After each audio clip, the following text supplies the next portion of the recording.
உங்களை ஒன்றாய் கூட்டி சேர்த்து உங்கள் தாய் நாட்டுக்கு அழைத்து வருவேன். செப்பனியா 3ஆம் அதிகாரம் 20வது வசனம்.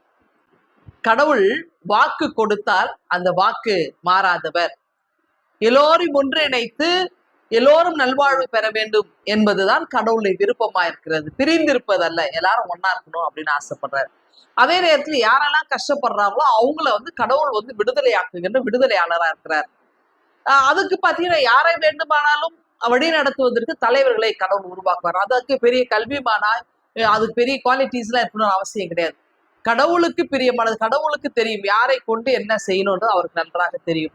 ஒரு உதாரணம் நமக்கு எல்லாம் தெரிந்ததுதான், எகிப்திலிருந்து இஸ்ரேல் மக்களை வழி நடத்த மோசையை கடவுள் அழைக்கிறார்.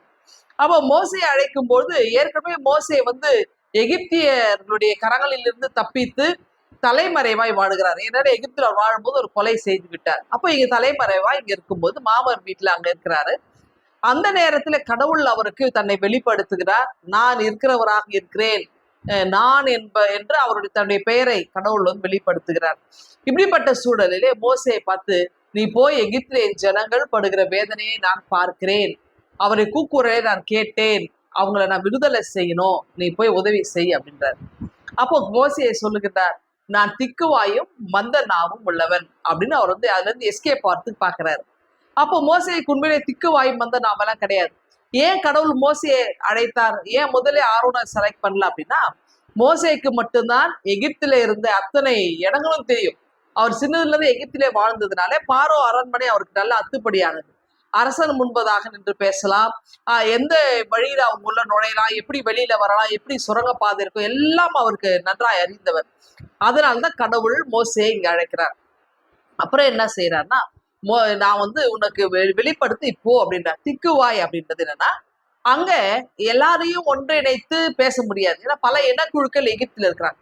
அப்ப எல்லாரையும் ஒன்றிணைத்து அவங்கள வழி நடத்துறது ரொம்ப ரொம்ப கஷ்டம். பலதரப்பட்ட மக்கள் வாழறாங்க.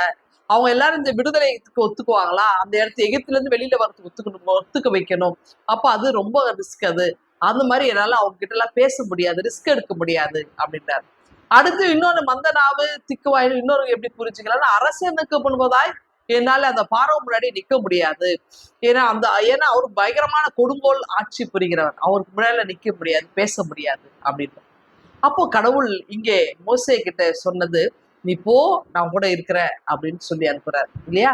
அப்படி என்றால் அந்த எகிப்தில இருந்த மக்களை வழி நடத்துவதற்கு கடவுள் விருப்பம் கொண்டிருக்கிறார். கடவுள் அந்த மக்களை வழி நடத்துவது மட்டுமல்ல, அவர்களை கொண்டு அந்த தாயகம் சேர்க்க, அவளை வளமான நாட்டில் கொண்டு சேர்க்க ஆண்டவர் விரும்புகிறார். அப்படி என்றால் அன்றைக்கு வரலாற்றிலே செயல்பட்ட கடவுள் இன்றைக்கு நம்மையும் நம்ம வாழ்வையும் அந்த வளமான வாழ்வை அருள்வதற்கு கடவுள் விருப்பமா இருக்கிறார். இன்னும் நம்ம சொல்றோம்னா, அந்த நம்முடைய துன்பங்கள், நம்முடைய துக்கம் எல்லாம் அவர் அறிந்திருக்கிறார். அதிலிருந்து நாம் வெளிவருவதற்கு கடவுள் உதவியாளராக இருந்து உதவி செய்கிறவராக இருக்கிறார்.